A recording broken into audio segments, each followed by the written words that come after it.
Warahmatullahi wabarakatuh. Selamat pagi tuan-tuan dan puan-puan. Alhamdulillah.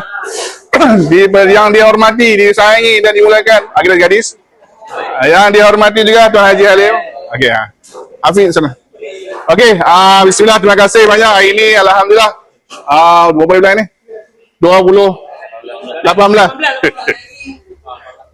bulan 10 Oktober. Hari ini kita ada 3 tempat. Satu lori ni, satu lori Samaria, satu Permapura. Okey. Permapura ikut Tuan Haji Halim. Samaria ikut Muhammad. Dan satu lagi yang kambing lah. Okey. So hari ini arahan simple macam biasa, tapi satu yang penting, ingat. Buat kerja kerana Allah Taala, senyum. Hanya senyuman sebab itu melambangkan hashud. Kita berservis buat kerana Allah Taala. Ikut apa Haji cakap, dengar sebab kita bekerja. Okey?